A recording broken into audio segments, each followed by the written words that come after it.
আমার নবী আপনার নবী বলে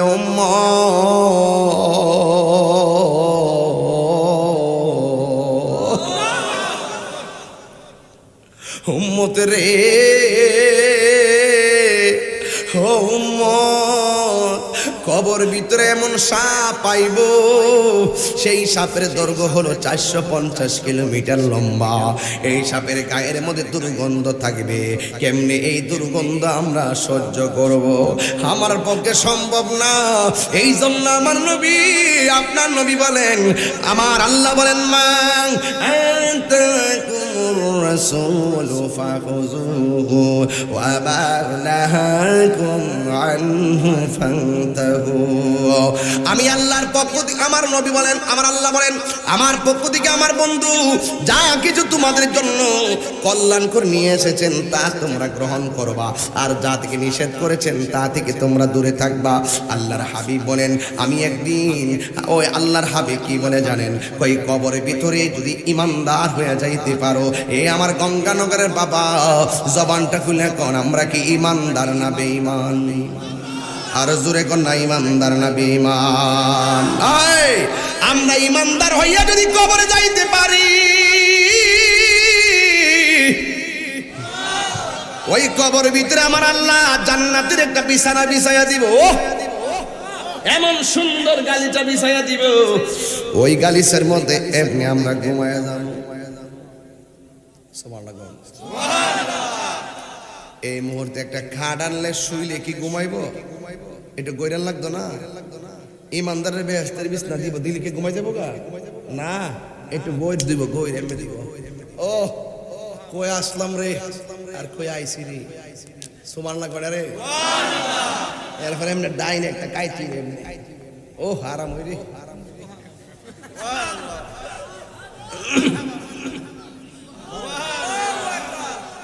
আওয়াজ লেগে ঘুমাইতে পারলাম না।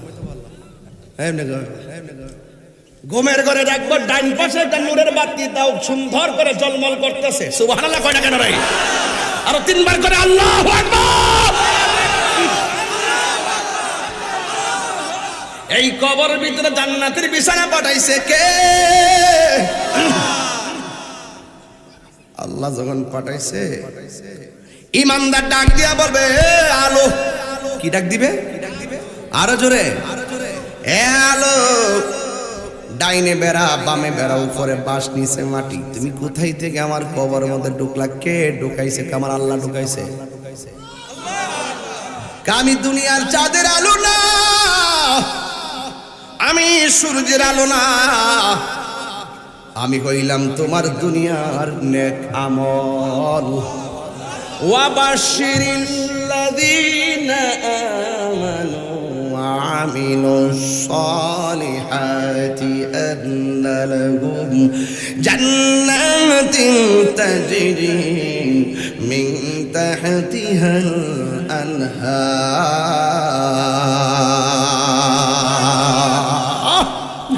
এবার ডাক দিয়া বলে, আমার চিনো না? আমি হইলাম তোমার দুনিয়ার নেক আমল।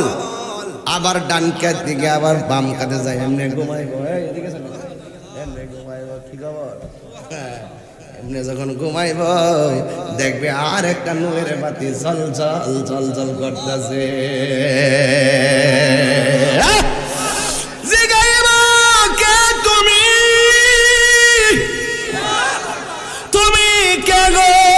তুমি কে? ভাই আমার চিনো না?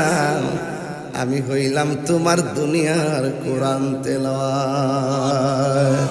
জায়গা পরের জমিন ঘর বানায় আমি রই, আমি তো সেই ঘরের মালিক নয়। সবাই কোন না? পরের জায়গা, পরের জমিন,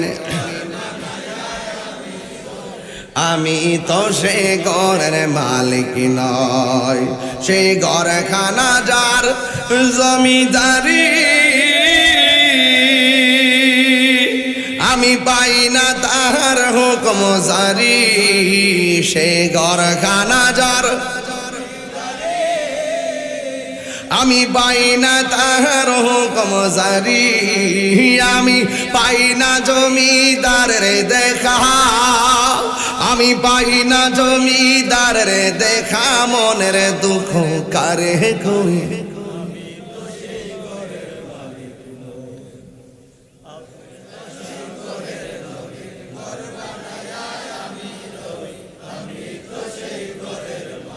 জমিদারের ইচ্ছা মতো দেয় না জমি চাষ তাই তো ফসল ফলে না আর দুঃখ 12 মাস জমিদারের ইচ্ছা মতো দেয় না জমি চাষ তাই তো ফসল ফলে না আর দুঃখ 12 মাস আমি খাজনা পাতি ছবি দিলাম তবু জমিন আমার হয়ে যে নিলাম আমি খাজনা পাতি তবু জমিন আমার হয়ে যে নিলাম আমি চলি যে তার মন জোগায়া আমি চলি যে তার মন জোগায়া দাখিলা মিলে না সই আমি তো সেই ঘরের মালিক নয় বলো পরের জায়গা পরের জমিন মাশাআল্লাহ এই আমি তো সেই ঘরের মালিক নয় বলো পরের জায়গা পরের জমিন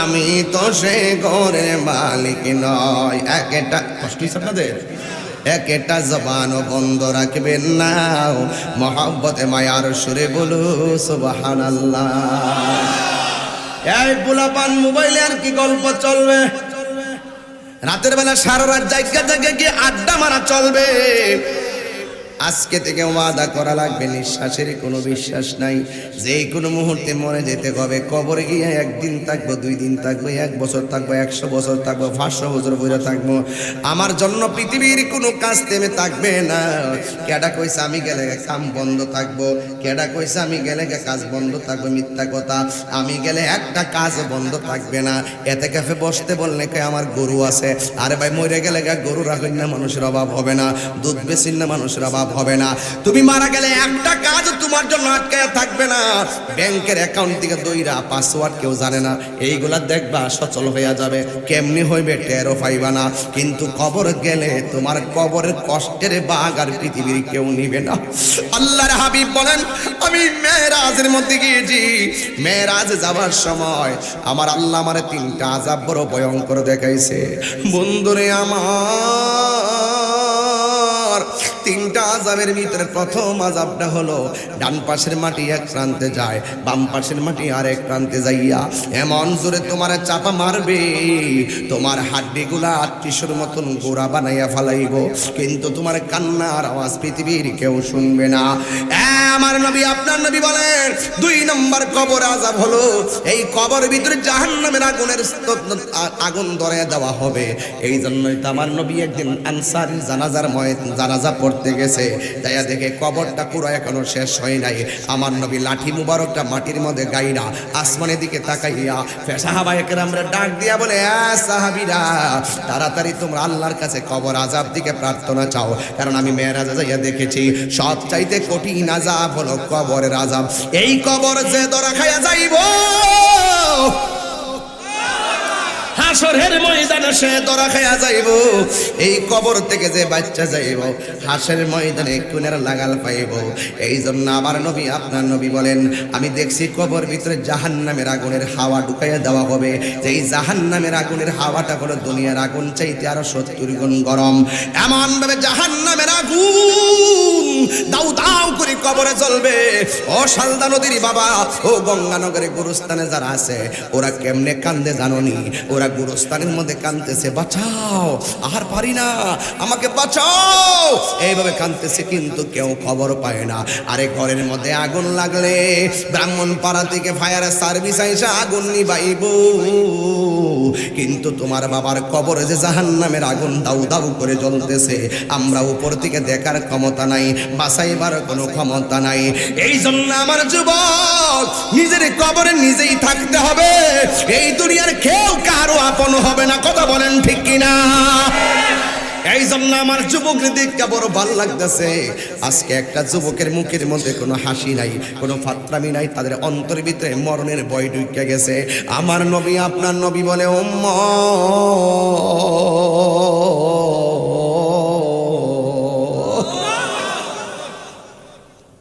উম্মত রে, ও উম্মত, কবর ভিতরে এমন সাপ পাইব, সেই সাপের দৈর্ঘ্য হলো 450 কিলোমিটার লম্বা। এই সাপের গায়ের মধ্যে দুর্গন্ধ থাকবে। কেমনে এই দুর্গন্ধ আমরা সহ্য করব? আমার পক্ষে সম্ভব না। এই জন্য আমার নবী আপনার নবী বলেন, আমার আল্লাহ বলেন, মান الرسول فخذوه وما نهاكم عنه فانتهوا। আমি আল্লাহর পক্ষ থেকে, আমার নবী বলেন, আমার আল্লাহ বলেন, আমার পক্ষ থেকে আমার বন্ধু যা কিছু তোমাদের জন্য কল্যাণকর নিয়ে এসেছেন তা তোমরা গ্রহণ করবা, আর যা থেকে নিষেধ করেছেন তা থেকে তোমরা দূরে থাকবা। আল্লাহর হাবিব বলেন, আমি একদিন, ওই আল্লাহর হাবিব কি বলে জানেন? ওই কবরের ভিতরে যদি ইমানদার হয়ে যাইতে পারো, এ আমার গঙ্গানগরের বাবা, জবানটা খুলে কোন আমরা কি ইমানদার না বেঈমান? আর জোরে কোন না ইমানদার না বেঈমান? আমরা ইমানদার হইয়া যদি কবরে যাইতে পারি, ওই কবরের ভিতরে আমার আল্লাহ জান্নাতের একটা বিছানা বিছাইয়া দিব, এমন সুন্দর গালিচা বিছাইয়া দিব, ওই গালিচার মধ্যে এমনি আমরা ঘুমাইয়া যাব। এই মুহূর্তে একটা খাট আনলে শুইলে কি ঘুমাইবো? একটু গৈরান লাগতো না? ইমানদারের বেহেশতের বিছনা দিব, দিলে কি ঘুমাই যাবো গা? না, একটু গৈর দিব, গৈর এমনি দিব। ও কই আসলাম রে, আর কই আইসি রে, সুবহানাল্লাহ কইরা রে। এরপরে এমনি ডাইনে একটা কাইতি রে, ও হারাম হই রে।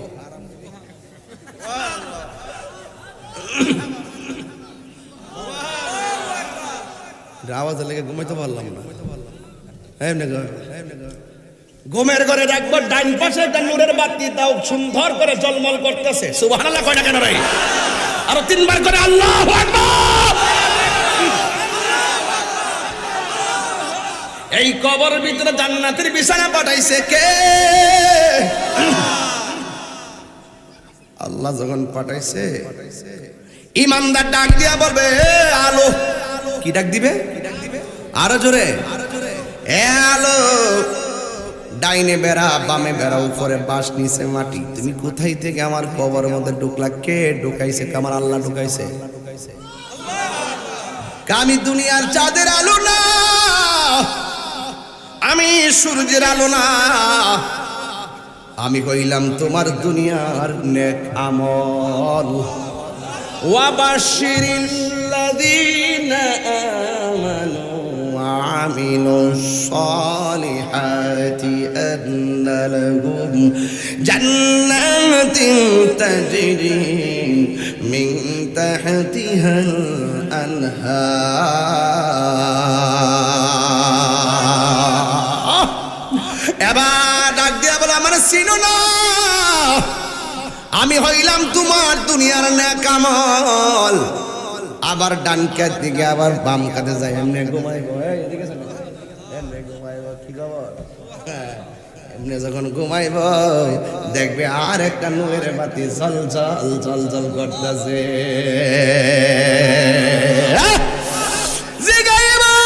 কে তুমি? তুমি কে গো? তুমি কে? ভাই আমার চিনো না?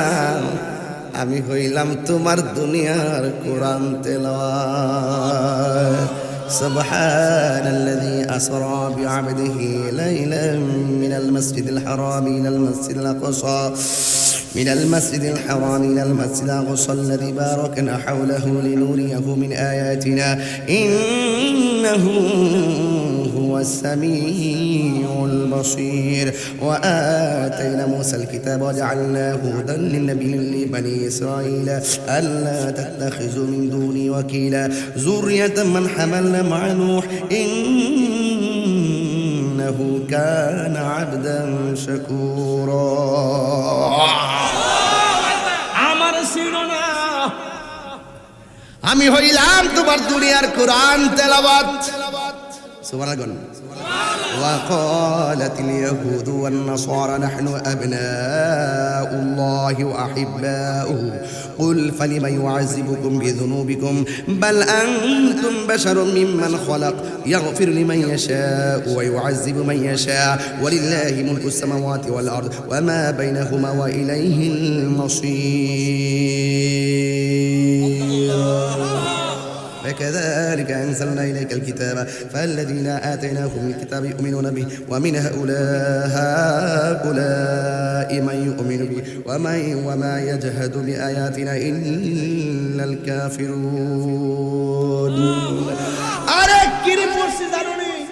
সারা দিন তো আপনারা কোরআন পড়েন নাই, এইজন্য আমি পড়েছি ফাঁকি দিয়ে আপনাদেরকে ফ্লেক্সি করে দিয়েছি। আপনারা শুনেছেন, আমি পড়ে যে সওয়াব পেয়েছি, আপনারা শুনে সেই সওয়াব পেয়ে গেছেন।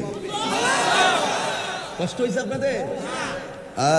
قل تعالوا واتلوا ما حرم ربكم عليكم ألا تشركوا به شيئا وبالوالدين إحسانا ولا تقتلوا أولادكم من إملاق نحن نرزقكم وإياكم ولا تقربوا الفواحش ما ظهر منها وما بطن ولا تقتلوا النفس التي حرم الله إلا بالحق ذلكم وصاكم به لعلكم تعقلون.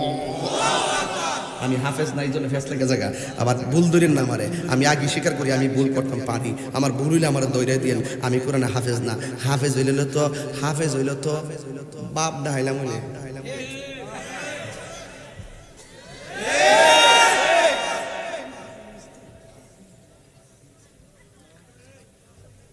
ভাই একটা কথা কয়া দিয়ে যাই, পাউডার ধরে কয়া দিয়ে যাই, সকালবেলা আপনারা মা বাপ যারা আছেন ঘুম থেকে সকালে সকালে উঠে আল্লাহর রাস্তায় ফুলা ফান্ডেরে মক্তব্য ফাটায়েন, আল্লাহর রাস্তায় সকালে উঠে মক্তব্য ফাটায়েন, কোরআন শিক্ষাটা আগে দিবেন, এরপরে আমরেলা পড়ায়েন। কথা কন আগে আমরা আম্মা আমরা বাইরায়া সোয়ার থেকে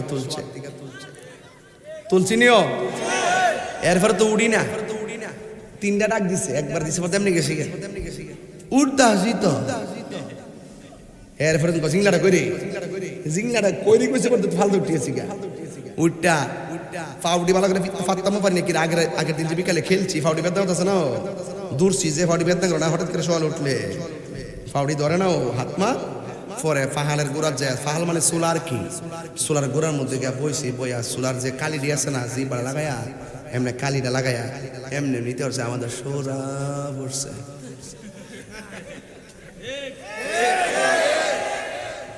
এটা যে কইছে আমার মান সম্মান গেছে গা। আর এখন ব্রাশ এসে ব্রাশ, ও বাবা রাতে ব্রাশ করে নাও, সকালে একবার ব্রাশ করে রাতে একবার ব্রাশ করে, আর দাঁতের মধ্যে ফুকের অভাব নাই। কথা কন ঠিক না বেটি? সবচেয়ে বড় এ বাবা বুঝলাম না বাবা, বুঝলাম না কিছু কি লেগে উঠলাম, আমি কিছু বুঝলাম না বাবা। ওয়াজ তো আমি এখনো ভূমিকার মধ্যে আছি, আপনি জানেন না আমার ওয়াজের হাত ছত্রা কিটা। আমি 1 ঘন্টা 15 মিনিট আমি শুধুমাত্র চাইছি যে আপনারা যে কিভাবে ওয়াজটা গ্রহণ করতেছেন আমি দেখতেছি। আমার তো মনে হইতেছে যে আপনারা ওয়াজটা শুধু মুখ দিয়ে আর কান দিয়ে, মুখ দিয়ে বলেন না আর কান দিয়ে শুনতেছেন না, হৃদয়ে ধারণ করতেছেন। কথা কোন ঠিক না বেঠিক? ধারণ করার নামই ঈমান। কথা কোন ঠিক কি না? তাহলে মক্তব দরকার আসেনি তো? কোরআন শরীফ পড়লে কবর গেলে লাভ আসেনি? কোরআনটা কবর কি দেয়? কথা কোন না কেন? আলো দেয়, আলো দেয়। শুধু তাই নয়, যেই ব্যক্তি রমজান মাসে এইভাবে কোরআন শরীফ পড়বে, আলিফ লাম মিম যালিকাল কিতাবু লা রাইবা ফীহি হুদাল লিল মুত্তাকিন আল্লাযীনা ইউমিনুনা বিল গায়বি ওয়া ইয়াকিমুনাস সালাতা ওয়া মিম্মা রাযাকনাহুম ইউনফিকুন ওয়াল্লাযীনা ইউমিনুনা বিমা উনজিলা ইলাইকা ওয়া মা উনজিলা মিন ক্বাবলিক ওয়া বিল আখিরাতি হুম ইউকিনুন উলাইকা আলা হুদাম মির রাব্বিহিম ওয়া উলাইকা হুমুল মুফলিহুন। রমজানে পড়েন না আপনারা? এই কোরআন শরীফটা রমজান মাসে যে খতম দিব, এই কোরআনটা দেখবো ঘুরে ঘুরে ওই তেলাওয়াতকারী নিকুনরা দুজুকে যা, যেই মাত্র তেলাওয়াতকারী আমলের কানে দুজুকে যাইবো গা, তখন কোরআনটা সামনে দাঁড়ায় যাবো। আল্লাহ, ও আল্লাহ, এই বান্দাটা জাহান্নামে যেতেছে। আল্লাহ, তোমার বান্দা তো রমজান মাসে আমি কোরআনটা তেলাওয়াত করছিল, আল্লাহ কিছু নাই, হের কোরআন তেলাওয়াতটা জায়গা করছিল, ঘুম থেকে জায়গা করছিল রাতের বেলা। আল্লাহ, আমি কোরআনের সুপারিশে তার একটু বেহেশতের টিকিট দেয়া দাও না। রাসূল বলেন, কোরআনের সুপারিশে তেলাওয়াতকারীকে আল্লাহ জান্নাতের টিকিট দিয়ে দিবে। তাহলে কোরআন পড়লে লাভ আসেনি? লাভ আসেনি? তো আল্লাহর রাস্তায় আপনার ফুলাফান্ডিরে বক্তব্য ফাটাইবেন। রাজি আসেনি সবাই? কারা কারা রাজি একটু হাত তুলেন তো দেখি, একটা স্লোগান দাও।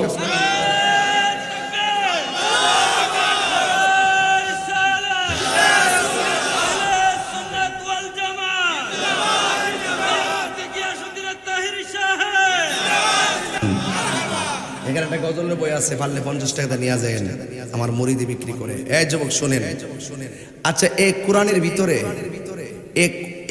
এই কবরের ভিতরে আজকে থেকে 1500 বছর আগে যারা গেছে, এরা কি কবরে আছে না আসমানে? হ্যাঁ, কবরে। এদের রুহুটা আছে কই? ইল্লিনে। কিসে? আর বেঈমান হইলে সিজ্জিনে। সিজ্জিনটা হইলো দুঃখের জায়গা, আর ইল্লিনটা হইলো সুখের জায়গা। সে ঘুমায় রইছে। আচ্ছা আজ থেকে শুনেন, অত মাস্তানি করেন না, পোলাপানগুলোর বলতেছি, কবরের মধ্যে যারা পড়ে রইছে এরা কি বাড়িতে আয়া মোবাইল টিপার সময় আছে? দুঃখের কথা কোয়ার সময় আছে? 1500 বছর আগে যারা মারা গেছে এরা যেই ঘটনা পড়ে রইছে, আমরা যদি এই মুহূর্তে মারা যাই, আরো 1500 বছর পরে যদি কিয়ামত হয়, আমরা 1500 বছর পরে এই কবরে পড়ে থাকবো। কথা কোন ঠিক কিনা? এই 1500 বছর হোক আর 500 বছর হোক আর 1 লাখ বছর পরে হোক, কিয়ামত যখন হবে, তখন কিয়ামত হইলে সব কি হয়ে যাবে? লন্ড বন্ড হয়ে যাবে। তখন আল্লাহ পাক পৃথিবীর একটা জায়গায় হাসরের মাঠ বানাবে। এখন বলবেন হুজুর, অনেকে তো মনে করেন যে হাসরের মাঠটা বুঝি আসমানে হইব। কেডা কইছে? হাসরের মাঠটা হইব দুনিয়ায়, শাম দেশে, সিরিয়ায়। তো আল্লাহর হাবিব বলেন, যে যত বছর আগে মারা যাক, যখন হাসরের মাঠটা কায়েম হবে, কিয়ামতের পরে যখন সব লন্ড বন্ড হয়ে যাবে গা, যার যার কবর থেকে উইট্টা মানুষ ওই মাঠের মধ্যে যাবে উলঙ্গ অবস্থায়। কি অবস্থায়? আল্লাহ আল্লাহ আল্লাহ। উলঙ্গ অবস্থায় গেলে একজনকে আরেকজনের দেখলে এটা কেমন দেখা যায়? আয়েশা সিদ্দিকা রাদিয়াল্লাহু তাআলা আনহা রাসূলকে প্রশ্ন করেন, ইয়া রাসূলুল্লাহ, নবী গো, ও মায়ার নবী, দয়ার নবী, উলঙ্গ অবস্থায় ময়দানে গেলে একজন আরেকজনকে দেখতে ফেলাবে, কি অসুবিধা গো? আল্লাহর হাবিব বলেন, আয়েশা রে, না না, একজন আরেকজনকে দেখার 1 সেকেন্ডেরও কোনো সুযোগ নাই। কেমনে থাকবো তাহিরি ওই হাসরের ময়দানে? লক্ষ লক্ষ বছর কেমনে পয়রা থাকবো অন্ধকার কবরে?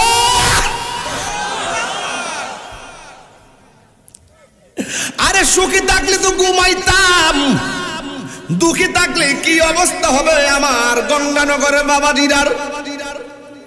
আর হাসরের ময়দানে আমরা উলঙ্গ অবস্থায় ময়দানে যাব। আল্লাহর হাবিব বলে, আয়েশা রে, কবর থেকে তোলার সময় গাঁটটা ভাঙ্গা দিব, গাঁটটা ভাঙ্গা দিয়া ওই কবরের ভিতরে থেকে মানুষ উঠটা হাসরের মাঠে যাবে। সবাই এইভাবে উপরের দিকে তাকাইব। সুরমার কাঠিটা যতটুকু বড়, এই পরিমাণ উপরে সূর্যটা থাকবে, চোখের মধ্যে লাগবে। 1 সেকেন্ডের জন্য মা সন্তানের দিকে তাকাইবার সুযোগ পাবে না, সন্তান মায়ের দিকে তাকাইবার সুযোগ পাবে না। আল্লাহর হাবিব বলেন, ওই সূর্যের তাপে পায়ের নিচের মাটি কিন্তু মাটি থাকবে না। এই মাটিগুলো তামা দিয়ে আল্লাহ বানাবে। এই তামার মধ্যে সূর্যের তাপ লাগলে কেমন গরম হবে নিজেই বুঝতেছেন। আল্লাহর হাবিব এই গরমের ব্যাখ্যা দিতে যাইয়া বলেন, ওই সময় যদি কোন মহিলা সন্তান প্রসব করত, সন্তানের প্রতি মা এত দরদ, কিন্তু ওই দিন সন্তানের বুকের মধ্যে পা দিয়া মা দাঁড়াইতো নিজের জন্য, শুধুমাত্র আযাব থেকে বাঁচার জন্য। তাইলে বুঝতেছেন সবার জবানে শুধু একটাই কথা, ইয়া নাফসি ইয়া নাফসি ইয়া নাফসি। একদিন না, 2 দিন না, কবর দিকে উইটটা যখন মাঠটাতে যাইব, মাথার উপরে সূর্যটা যখন লাগবো, মানুষ নাফসি নাফসি বলে কাঁদবো। একদিন না, 2 দিন না, আল্লাহ বলবে সেই দিন লিমানিল মুলকুল ইয়াউম, আজকে রাজত্ব কার? আজকে রাজত্ব একমাত্র আল্লাহর। এমন ভাবে সূর্যটার তাপ দিবে, আপনারা হয়তো পুষ ম্যাডাম দেখছেন কিনা জানি না, এই দিক দিয়ে কাইটা মাথাটা সারাটা উল্লায়া এই মাথা থেকে ইয়াটা বাইর করে, মগজটা বাইর করে। ঠিক এমন ভাবে সূর্যের তাপের কারণে এই জায়গার খুলিটা উল্টায়া যাইব, আর মাথার মগজগুলো বাতের মারের মতন টকবক করে সিটটা সিটটা পড়ব। একদিন না বাবারে, 50,000 বছর মানুষ এইভাবে দাঁড়ায়া থাকবো। 1 মিনিট আগুনে হাত দিলে কেমন কষ্ট লাগে, এইভাবে 50,000 বছর ওই হাসরের ময়দানে দাঁড়ায়া থাকবে। এই যে পায়ের মধ্যে যে গোশতগুলো আছে, গরম পানির কারণে গোশতগুলা পোল্ট্রি মুরগির পাখের মতো শুইলা যাবে। আর একের পরে কেউ গিরা পানিতে সাঁতার কাটবে, কেউ হাঁটু পানিতে সাঁতার কাটবে, কেউ কোমর পানিতে সাঁতার কাটবে, কেউ কাউকে সহযোগিতা করবে না। আদম নবীর কাছে বলবো, হে আদম, আল্লাহর কন্যা বিচারটা শুরু কইরা হয়তো জান্নাত দিত, নাইলে জাহান্নাম দিত। এই হাসর ময়দানের অবস্থানটা বড় অনেক কষ্ট লাগতেছে। আদম নবী নিজেই বলে নাফসি নাফসি। যার কথার দ্বারা হাসরের ময়দানের হিসাব শুরু হবে, তিনি হলো তোমার আমার নবী রাহমাতাল লিল আলামিন। কেন তাহিরি নবী নবী করে? আমরা জানি কবরে নবী ছাড়া কোনো উপায় নাই। কথা বলেন, কথা বলেন, ঠিক কিনা বলেন? কেন আমরা নবী নবী করি? হাসরের ময়দানে নবী ছাড়া কোনো উপায়। 50,000 বছর পর যার কথার দ্বারা বিচারটা শুরু হবে, তিনি হলো তোমার আমার নবী রাহমাতুল লিল আলামিন। এবার বিচার শুরু হবে। একটা বান্দা বলবে, আল্লাহ আমরা রইলে জান্নাত দাও, নাইলে জাহান্নাম দাও। আল্লাহ বলবে, এটা বেশি লাফালাফি করতেছে রে, আমল নামাটা হাতে দিয়া দে। ওই আল্লাহ দাও। আল্লাহ বলে তার বাম হাতটার পেটের ভিতরে ঢুকাইয়া পিছন দিক দিয়া বাম হাতটারে বাড়ি কর। এমনি জুড়ে এই জায়গাটা কলজা সিরা পিছন দিক দিয়ে হাতটা বের করবে। বান্দা বলবে, আল্লাহ আর সহ্য হয় না, ও তুই না আমল নামা চাইছিস, নে নে তোর আমল নামা। ও আল্লাহ তুমি কি দিছো? কয় পিছন দিক দিয়ে তোর হাতের মধ্যে দিছি। আল্লাহ আমার মুখ তো সামনের দিকে, আমি তো পিছন দিক দিয়ে দেখি না। আল্লাহ বলবে, ফেরেশতারা রে, তার গাট্টারে বাইঙ্গা পিছন দিক দিয়ে ঘুরাইয়া দে, ঘুরাইয়া দিয়া দেখাইয়া দে আমি আল্লাহ কি আমল নামা দিছি। গাট্টারে ভাঙ্গা পিছন দিক দিয়ে ঘুরাইয়া দিব। এরপর ওই বান্দা দেখবে পিছন দিক দিয়া তার জাহান্নামে টিকেট দিয়েছে। এই হলো আল্লাহর ধরা, অনেক বড় শক্ত। দুনিয়াতে নামাজ না পইরা বাউরুন্ডি ঘুরছো, কিন্তু হাসরের মাঠে আমার আল্লাহ সর্বপ্রথম নামাজের হিসাব নিবে। একটা কদমও নামাজের হিসাব না দিয়া লড়তে পারবে না, একটা কদমও লড়তে পারবে না। ইন দি মিন টাইমে আমার নবী, আপনার নবী রাহমাতুল লিল আলামিন বলে, একটা ওয়াজে দলনে করে আপনারা রাগ করবেন, রাগ করবেন বাজান, রাগ করবেন। এবার দেখবে শত শত কোটি কোটি সাপ মুখের বরাবর এইভাবে ফনা তুল্লা দাঁড়াইব। ইমাম ওই হাসরের ময়দানে কিছু কিছু বান্দাকে সাপগুলা ধাও মারবে, মারার পরে সাপটা দৌড়তে থাকবে, ওই মানুষটা দৌড়তে থাকবে। দৌড়তে দৌড়তে যখন ক্লান্ত হইয়া যাইব, সাপটা ফনা তুল্লা দাঁড়ায় বলবে, আল্লাহর বান্দা আর পালাইবা কোথায়? যাওয়ার মতো কোনো জায়গা নাই। তোমার 2টা হাত এমন ভাবে আমার সামনে তুইলা ধরো। এবার 2টা হাত এমন ভাবে সামনে তুইলা ধরবে। লক্ষ লক্ষ সাপ এই দিক দিয়ে ওইটা এখানে আসবে, আইসা কপাল বরাবর ফনা তুইলা ধরবে। এবার বলবে, তোমার মুখটা হা করো। এই মুখটা কিসের জন্য হা করব? কই মুখটা হা না করলে কপালে সুবুল দিয়ে বেহুশ বানায় ফেলামো। এবার সাপের ডরে মুখটা হা করছে। এই যে সাপগুলা মুখের ভিতরে ঢুকতেছে, লক্ষ লক্ষ কোটি কোটি সাপ ভিতরে ঢুকতেছে, একটা সেকেন্ডের জন্য আর মুখটা বন্ধ করার সুযোগ পাই নাই। একের পরে গতি সহকারে সাপ ভিতরে ঢুকতে ঢুকতে পেটটা গড়ের মতন তুলির মতন হয়ে গেছে। আল্লাহর হাবিব ডাক দিয়া বলবে, আল্লাহ গো,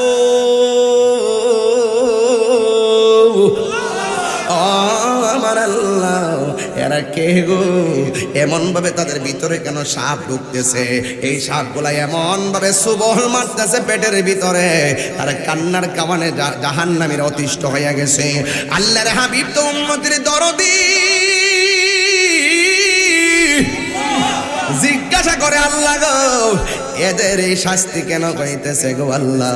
এবার আল্লাহ ডাক দিয়ে বলবে, বন্ধু, এরা দুনিয়ার অন্য কেউ নয়। এই সাপগুলা যে দেখতেছেন কোনো জঙ্গলার সাপ নয়, কোনো জঙ্গলের সাপ নয়।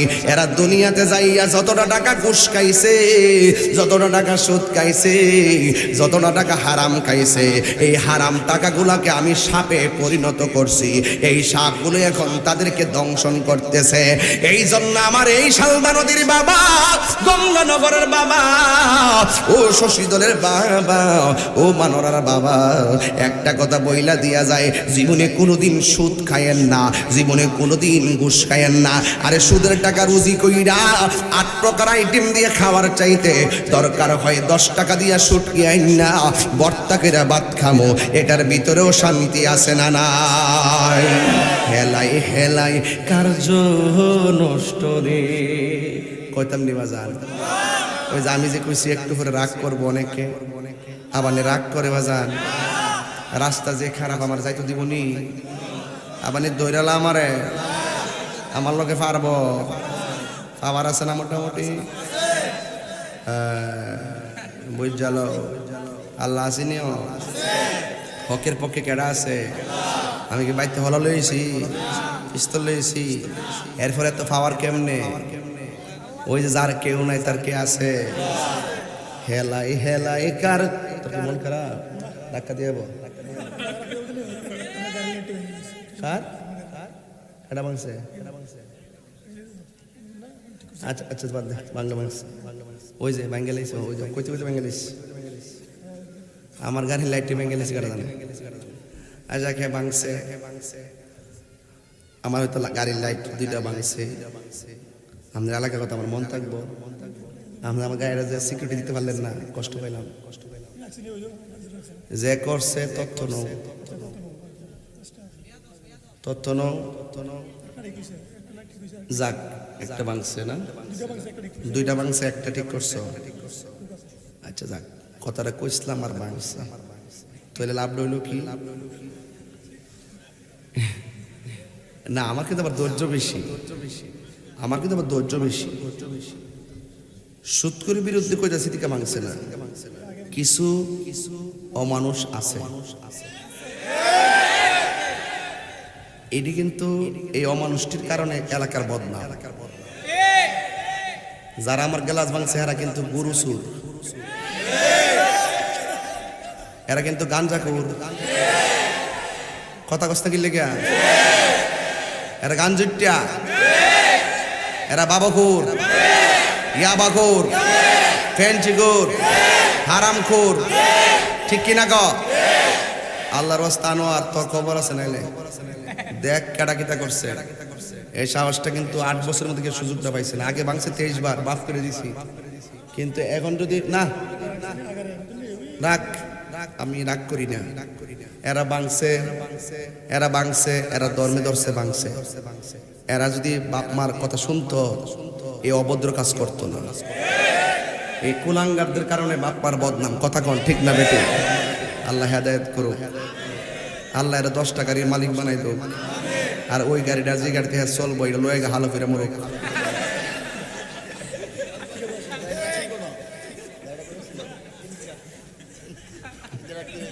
ঠিক আছে কিনা কন? ঠিক আছে কিনা কন? যাক, আজকে যে আমি ওয়াজ করছি, আপনি কইতে পারবেন যে 1.5 ঘন্টার ভিতরে আমি একজনটা ইঙ্গিত ও খারাপ কথা কইছি? ওয়াজের একটা বেলাইনে কথা কইছি, এত সুন্দর কথা বলতেছি, এমন না বলে আমি এমন কিছু বক্তব্য দিছি যে বক্তব্যের উপর তারা হিংসা পরায়ণ হইয়া আমার গাড়ির গ্লাস ভাঙছে, ঠিক না? যাক, আল্লাহ এদেরকে হেদায়েত করুক, আর হেদায়েত না থাকলেও হিট হই, গাড়ির মালিক বানাক, এরপর গাড়ি তুলুক, ফইরা গা মরুক। কথা কোন ঠিক না বেটি?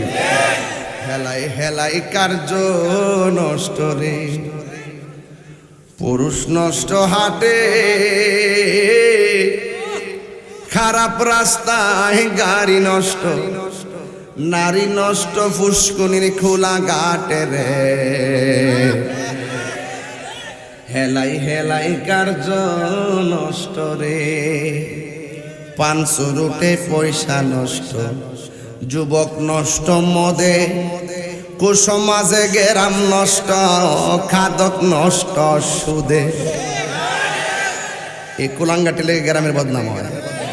500 রুটে পয়সা নষ্ট, যুবক নষ্ট মদে, কুসমাজে গেরাম নষ্ট, খাদক নষ্ট সুদে।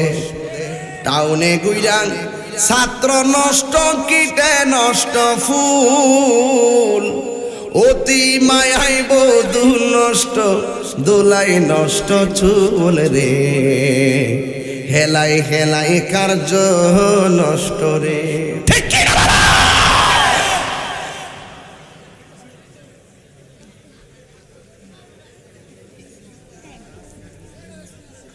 সুদখোর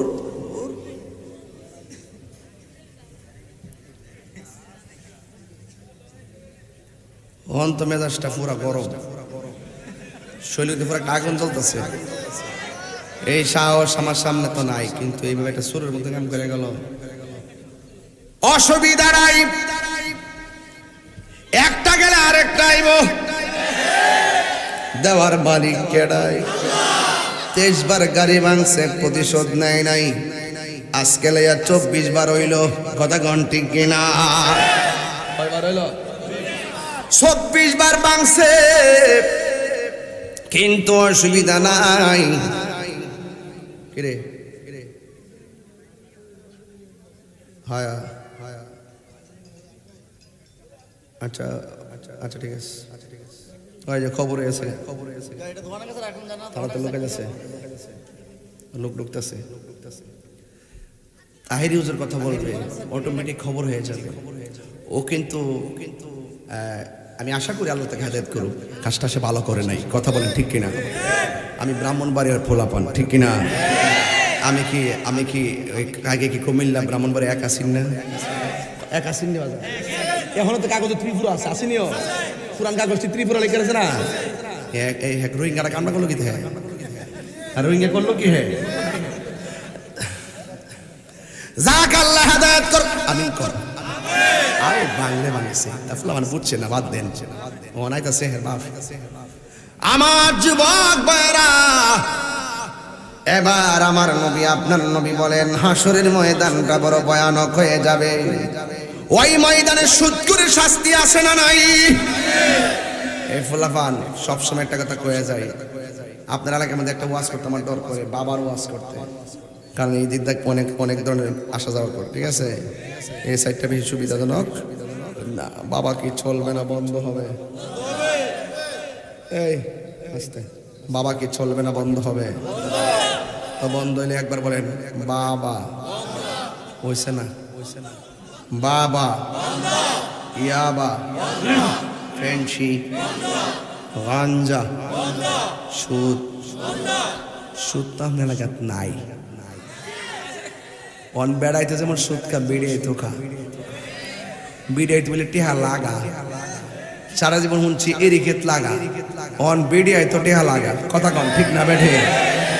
অন আপনি দুনিয়াতে খাইলে খাইতারেন, অসুবিধা নাই, কিন্তু হাসর মাঠে হিসাব আসেনি। অন্তত কবর যাওয়ার হাসরের ময়দানের ভয়াবহতা থেকে বাঁচতে যায় আপনারা হারাম থেকে বাচ্চা থাকেন। কথা কন ঠিক না বেঠিক? আল্লাহু আকবার জোরে কন। আমার নবী আপনার নবী রাহমাতুল লিল আলামিন বলেন, হাসরের ময়দানটা ভয়াবহ হয়ে যাবে। সব মানুষ নিজের গ্রামে নিজেরা সাঁতার কাটবে। 7 শ্রেণীর মানুষকে আমার আল্লাহ আরশে আজিমের নিচে ছায়া দান করবে। কয় শ্রেণী? কয় শ্রেণী? এখন প্রশ্ন করবি না তাহিরি হুজুর, 7 শ্রেণীর মানুষকে আল্লাহ আরশে আজিমের নিচে ছায়া দান করবে। এর মধ্যে 1 নম্বরকে বন্ধুরে আমার 1 নম্বর হলো যারা আদেল, ন্যায় বিচার করে। কিন্তু বর্তমানে ন্যায় বিচার উঠে গেছে, ঘুষ খাওয়া সরদারের অভাব নাই, কথা গণ ঠিক কিনা? অনেক মৌলবীরা আছে টাকা খাইয়া ফতুয়া ঘুরাইয়ালা, টাকা খাইয়া সত্য গোপন কইরা ফেলায়, এমন কিছু মৌলবী আছে না নাই? এখন প্রশ্ন করবেন তাইরি হুজুর গো, ন্যায় বিচারক যদি আর সাজিম নিজে ছায়া পায়, 2 নম্বরে কেডা? কয়ে 2 নম্বরে হলো যারা 2 নম্বরে হলো যারা কি করে, যারা আল্লাহ রাস্তায় দান করে, এরা আর সে আজিমের নিচে ছায়া পাবে। 3 নম্বরে হলো যেই সমস্ত মানুষগুলা মসজিদের জন্য পাগল, মসজিদে বসে থাকা ভালো লাগে কিন্তু বাজার তার ভালো লাগে না, কারণ সে নবীর ওই হাদিসটা ভালো করে মানে। আল্লাহর হাবিব সাল্লাল্লাহু আলাইহি ওয়াসাল্লাম বলেছেন সবচাইতে নিরাপদ জায়গা হলো আল্লাহর ঘর মসজিদ, সবচাইতে উত্তম জায়গা হলো আল্লাহর ঘর মসজিদ, আর সবচাইতে নিকৃষ্ট জায়গা হলো বাজার, কথা কোন ঠিক কিনা? আল্লাহর হাবিব বলেন যারা মসজিদের প্রতি দেওয়ানা, মসজিদে দেখবেন বহু রকমের মুসল্লি আছে, কিছু কিছু মুসল্লি আছে ওই মসজিদে গেলে তাড়াতাড়ি গড়ির কাটার দিকে তাকায়, কিন্তু বাজারে গেলে গড়ির কাটার খবর নেয় না। আবার কিছু কিছু মানুষ আছে নামাজের টাইম হওয়ার আধা ঘন্টা আগে উযু করে মসজিদে চইলা যায়, এরা মসজিদে চলে গেলে ওরা বলে কি জানেননি, এই বাজারে যাই আর লাভ নাই, ঘরে বসে থেকেও লাভ নাই, আল্লাহর ঘরের ভিতরে লাভ আছে না নাই? আল্লাহর হাবিব বলেন যারা মসজিদের ভিতরে আর নামাজের টাইমে টাইমে হাজির হয়ে যায়, যারা জিকির শুনলে মনটা দিবানা হয়ে যায়, এদের জন্য আমার আল্লাহ আর সে আজিমের নিচে ছায়া দান করে রেখেছে। আল্লাহর হাবিব বলেন ওই হাসরের ময়দানে অনেক ধরনের শাস্তি আছে। এক ধরনের মানুষকে দেখবো এইভাবে নিজের চামড়া নিজে টাইনা টাইনা আঙ্গুল দিয়া টাইনা টাইনা ছিঁড়তেছে। এবার জিজ্ঞাসা করা হয় নবী গো এরা কে যাদের চামড়া নিজের নিজে টানতেছে? এরা হলো দুনিয়ার গীবতকারী দল, এরা নিজের চামড়া নিজে খাইবে। এই জন্য আমার নবী আপনার নবী বলেন হাসরের ময়দানে আরেক কিসিমের লোক ইন দি মিন টাইমে গায়ের মধ্যে জাহান্নামের শিকল লাগায় রাখা হবে। এবার নবীরে জিজ্ঞাসা করে ইয়া রাসূলুল্লাহ নবী গো এরা কে গো, গায়ের মধ্যে জাহান্নামের আগুনে শিকল কেন লাগানো হলো? আল্লাহর হাবিব ডাক দিয়া কয় তারা কে জানোনি? এরা হলো দুনিয়ার ওই সমস্ত সন্তান যারা দুনিয়াতে মা বাবার মনে কষ্ট দিয়েছে, এদেরকে হাসরের ময়দানে এমন ভাবে ভুগতে হবে। এই জন্য আমি গঙ্গানগরের যুবকদেরকে বইলা দিয়া যায়, ও যুবক একটা জিনিস করবা বেশি বেশি কইরা, মা বাবার খেদমত করবা, আরেকটা জিনিস ভুলেও করবা না, নেশা করবা না। এই দুইটা জিনিস থেকে বাঁচতে পারলে অনেক সুবিধা আছে, কারণ হাসরের ময়দানে আমার আল্লাহর আসামি থেকে কাঠগড়া থেকে বাঁচতে পারবেন। এই জন্য যুবক পায়ের মধ্যে হাত দিয়ে বইলা যায়, কারণ যারা মা বাবার মনে কষ্ট দেয় এরা দুনিয়া তো ভুগবে আখিরা তো ভুগবে, কথা কোন ঠিক কিনা? যুবক যাদের মা বাড়িতে নাই তারা বাড়িতে কারে মা বইলা ডাক দিবে? আমি তাহিরি বাবা নাই, আমি কারে বাড়িতে গিয়া ডাক দিব? এই জন্য যারা হারায় তারা জানে মা বাবা হারা ব্যথা কত। যারা বেঁচে থাকে এরা এত সহজে মা বাবার কদর বোঝে না। বাবা গেলে আর ফিরে আসবে না, মা গেলেও ফিরে আসবে না। এই পৃথিবীতে একটা মাত্র মানুষ নিঃস্বার্থে তোমার জন্য দোয়া করবে, এই মানুষটা হলো তোমার মা, আর একটা হলো তোমার বাবা। মা যখন দোয়া করে মাঝখানটা কোনো পর্দা নাই, ডাইরেক্ট আমার আল্লাহ কবুল করে ফেলায়। সন্তানের জন্য মায়ের দোয়ার দ্বারা অনেক মানুষ আল্লাহর ওলি হয়ে যায়, এমন প্রমাণ বাংলার জমিনে আছে না নাই? নিঃস্বার্থে ভালোবাসে শুধু আমার মা, ববে যার তুলনা নাই। নিঃস্বার্থে ভালোবাসে শুধু আমার মা, ববে যার তুলনা নাই। সেই মা তোমার চলে গেলে গো, সেই মা তোমার চলে গেলে সার হইব কান্দন। এই জগতে কেউ হবে না মায়ের মায়েরই মতো এই জগতে কেউ হবে না মায়েরই মতো। মা তোর আপন কইর যতন, মায়ের কান্দন যাবত আনোয়ারে কইছে গজলকে বলে মার গজলটি গাই বলেন, মায়ের কান্দন যাবত জীবন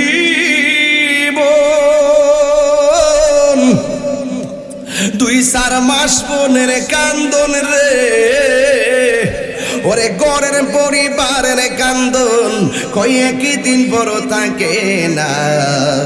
দুঃখের দরদি আমার জনম দুঃখী মা, গর্ভধারিণী মা, জনম দুঃখিনী মা। দুঃখের দরদি আমার জনম দুঃখী মা।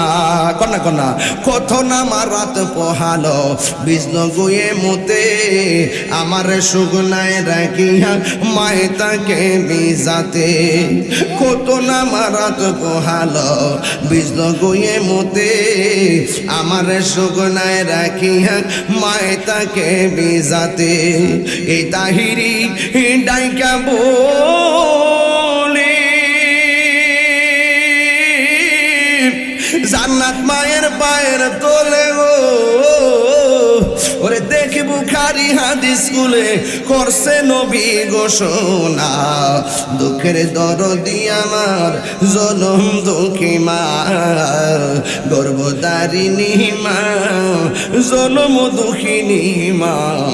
দুঃখের দরদি আমার জনম দুঃখী মা। 10 মাস 10 দিন মায়ে গর্ভে দিল ঠাই, রক্ত মাংস খাইয়া যেন এলাম দুনিয়াই।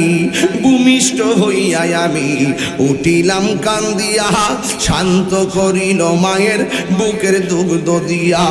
ও সকলে দেখি চাইয়া আল্লাহু আকবার কন্যা কেন ওরে মাই রইছে বিছানায় পয়রা গো, আমায় আল্লাহ যাও গলয়া সন্তানের নিও না। দুঃখের দরদি আমার জনম দুঃখী মা, গর্ভধারিণী মা, জনম দুঃখিনী মা। দুঃখের দরদি আমার জনম দুঃখী মা। জোরে জোরে কি আল্লাহু আকবার বলা যাবে না? হাইরে আমার সালদা নদীর বাবা, ও গঙ্গানগরের বাবা, মার মনে কষ্ট দিয়া তাহিরির সামনে বয়া বয়া 2 ঘন্টা ওয়াজ শুনবা। তোমার মতন সুদা তাহিরি দরকার নাই। মা বাবার মনে কষ্ট দিয়া মক্কা গেলেও কোনো লাভ হবে না। রিদার রাব্বি ফি রিদাল ওয়ালিদাইনে ওয়া সাকাতুর রাব্বি ফি সাকাতিল ওয়ালিদাইনে। পিতামাতার সন্তুষ্টিতে আল্লাহর সন্তুষ্টি, পিতামাতার অসন্তুষ্টিতে আল্লাহর অসন্তুষ্টি। এই জন্য যুবক ওই মা যার কবরে বাড়িতে যাই কারে মা পেয়া ডাক দিব, ওই বাপ যার কবরে আমার মতন যে বাবা হারাইছেন। আমি 5 বছর হয়ে যাইতেছে মার্চের 5 তারিখে, কিন্তু আমার মতো যারা বাবা হারাইছে এরা বুঝবে বাবা হারা ব্যথা কত। এই বাপটা জীবনে কোনোদিন কই নাই যে আমি কষ্ট করে তোর জন্য টাকা আনছি, কষ্ট করে বাজার করছি। এই কথা বাপটা জিন্দেগিতেও কয় না। এই জন্য আমি মাঝে মাঝে গজলটা বলি, বাবা গো বাবা, বাবা গো বাবা। কত আদর কত স্নেহ তোমার কাছে পেলাম, সব কিছু হারিয়ে আজকে নিঃস্ব হয়ে গেলাম। কত আদর কত স্নেহ তোমার কাছে পেলাম, সব কিছু হারিয়ে আজকে নিঃস্ব হয়ে গেলাম। ভালোবাসি তোমায় বাবা, বুকটা যে যাইছি রে। ভালোবাসি তোমায় বাবা, বুকটা যে যাইছি রে। তোমার কথা হৃদয় মাঝে পড়ছে বারে বারে। বাবা গো বাবা, বাবা গো বাবা, বাবা তুমি কে কেমন আছো ছোট মাটির ঘরে, তোমার কথারি দয় মাঝে পড়ছে বারে বারে। বাবা গো বাবা, বাবা গো